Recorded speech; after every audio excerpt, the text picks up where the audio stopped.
Well, Creed 3 is out in theaters and is also the directorial debut for Michael B. Jordan, the third installment in the Creed series and the next installment in the Rocky series as a whole. Does the film live up to the hype, and does Michael B. Jordan give a knockout punch on screen and behind the camera? Let's find out in my review for Creed 3. And remember, this video contains heavy spoilers for the film, so if you haven't seen the film, I suggest that you go see it before watching this video. With that being said, enjoy the review.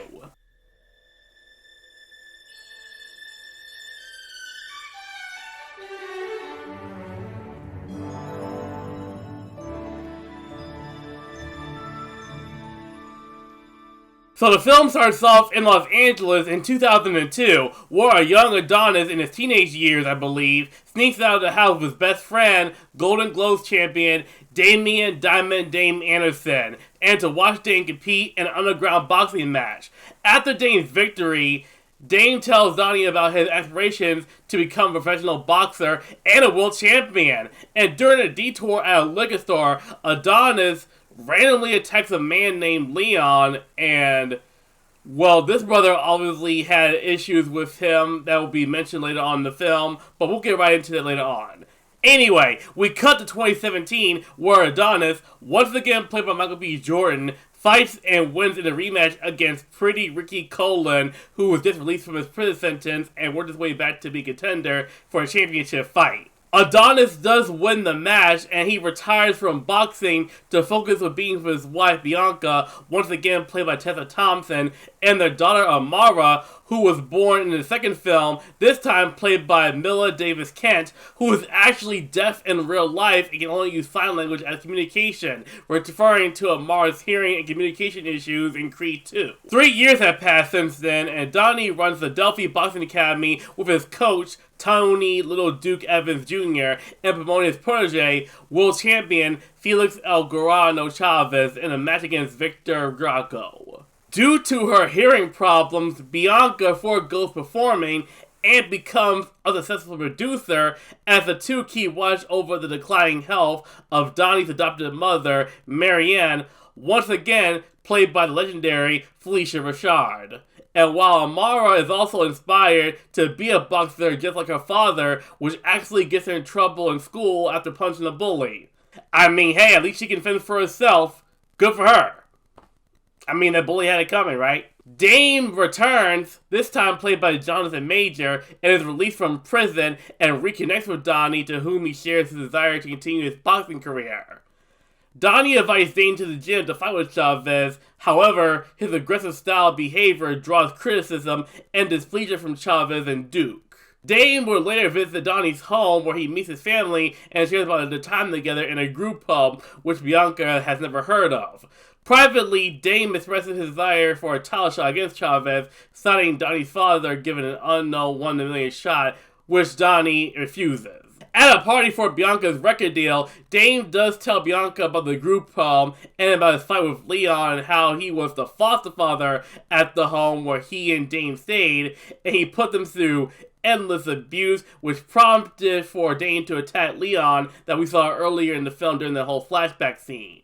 Drago is then randomly attacked by an unknown assailant and is injured and cast out in his fight against Chavez, as it would take 6 months for him to fully recover.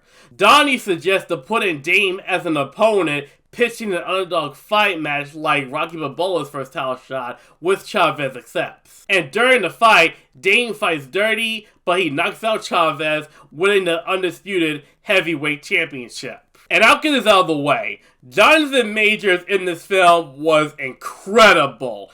His desire to pursue his career as a boxer and aggressive behavior really hit me. And his connection with Donnie was also very powerful, and had his mind that he deserved all of the glory after being locked up for 20 years was very powerful and very emotional, which I'll get into later. After the match, Donnie visits Marianne, who shows him letters that Dame wrote to Donnie while he was in prison that she kept from him due to believing that Dame was a bad influence. One letter actually contains a picture showing Dame with the fellow inmate that Donnie recognizes as the one that attacked Draco at Bianca's record label party. And realizing that Dame orchestrated the attack, Donnie confronts him on the beach, and Dame reveals that he had manipulated all of their encounters to set him up as a champion before giving Creed a black eye and causing him to walk away. Damn. That got dark quick. Donnie is unable to open up to Bianca about his guilt over Dame, who reveals in his newfound fame and publicly slanders Donnie as a fraud who turned his back on him, referring to the flashback scene earlier with Donnie attacking Leon and Dame actually coming out and pointing a gun at Leon's crew to protect Donnie from getting beat up until the cops are called on the scene, causing Donnie to flee while Dame gets arrested, causing him to be locked up for 20 years, explaining the reason why Dame set everything up to get what he thought was his and get revenge against Donnie for basically abandoning him. And this is actually what I love about the connection between Dame and Donnie, as they were really close friends until Donnie ran out of him, as it was Dame's dream to become a championship boxer, and he felt it was taken away from him and thought Donnie should have been there for him and thought everything that Donnie went through should have been his, and the tension between those two because of that really got me into it though, let me tell you. Later on in the film, Marianne tragically suffers another stroke and later dies as a result. After the funeral, Donnie confesses to Bianca about the truth about Leon, as he was indeed the abusive caregiver in the group home Dame and Donnie lived there before Donnie was adopted, and explaining his attack against Leon, causing Dame to pull out his gun, and the cops later arriving on the scene, causing Dame to be arrested while Donnie flees, as I mentioned earlier. And the flashback origin of Dame and Donnie's experience at the time, for me, it could have been handled better in terms of pacing. It's not too big of an issue, but I thought the whole scene should have been shown earlier in the beginning of the film to give a better explanation of what was going on, the story was trying to tell. And I mean, it's not we didn't know who those kids were at the beginning of the film or anything, but still in my eyes was the weaker execution part of the film. But it's not too bad though, so there's no worry about that, honestly. Anyway, after attempting to block out the memory, Donnie had never contacted Dame out of shame and guilt, and knowing Dame would stop nothing to defaming him, he tells Bianca that there's only one way to bring him down, and that's to get back on the ring. Donnie goes to ESPN First Take, hosted by none other than Stephen A. Smith. Stay off the weed! Yeah, that's Stephen A. Smith, where Dame calls in on the show to call out Donnie over the phone, where Donnie decided to come out of retirement and challenges Dame for the championship, which she accepts. After training with Duke and a recovered Draco, Donnie faces Dame in a grueling but evenly matched fight. And in the final round, Donnie uses Duke's advice to let go of his fear and guilt and takes advantage of Dame's drained energy, delivering a knockout to win the match and the championship. Afterwards, Donnie and Dame reconcile with each other, with both admitting that it was none of their fault to what happened that night when they were kids, and Donnie ends up joining Bianca and Amara in the ring in an empty stadium where he pretends to box with Amara. Oh, that's sweet. And hey, Amara has a bright future though, so maybe we can get a spin-off series of her. Just saying. Oh boy, now that takes care of the plot, so what do I think about the film? I loved it. Other than the pacing problem, the flashback scene, even though it was minor, I love this film, and in fact, I think it's the best film in the entire Creed trilogy. I mean, each Creed film had a simple, straightforward plot. When in the first film, you had Creed trying to live his dream of being a boxer, being trained by the legendary Rocky Balboa.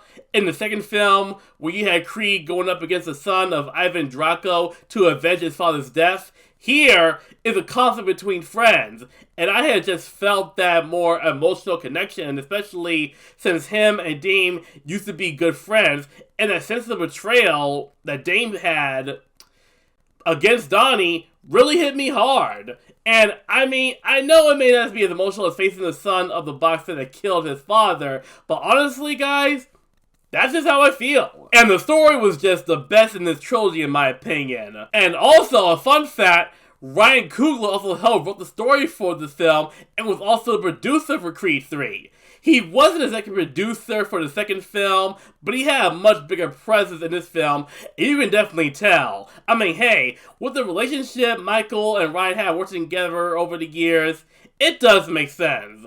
And man, Michael, this dude has a bright future as a director. The fight scenes were just incredible, especially the final fight between him and Dame, and how he made everything felt powerful, emotional, and funny with Amara, the boxing matches, the conflict with Dame, had me really engaged with the whole film as I felt I was a part of that world, and that's something that I always look forward to when going to see a film. So excellent job on Michael for that direction. He definitely has a bright future in filmmaking, let me tell you. The cast did a really amazing job as well. Michael B. Jordan and Jonathan Majors, like I said before, were fantastic in the film. Seriously, Jonathan Majors, my brother, you better win some awards. For Quantumania and now this, you definitely deserve it, man. Their dynamic interaction just made me emotional inside, especially considering the past conflict. Tessa Thompson and Felicia Rashad were amazing as well, as the connections with Donnie made things even more powerful given the tensions going on with Dame. Especially how he kept his past a secret from Bianca, and how it sparked tension between the two. Sadly, Sylvester Stallone doesn't appear as Rocky in the film, which he is sadly missed, but honestly, with how Creed is carrying his own in this franchise, it didn't bother me whatsoever. But hey, Sylvester still worked as a producer on the film, so yeah, cool stuff. But yeah, in my eyes, this is the best film in the entire Creed trilogy. Strong emotions, higher stakes, and excellent direction made me love this film, and I highly recommend you go see it. Minus the pacing of the flashback scenes, it's still an excellent film. I'm going to give Creed 3 a 10 out of 10.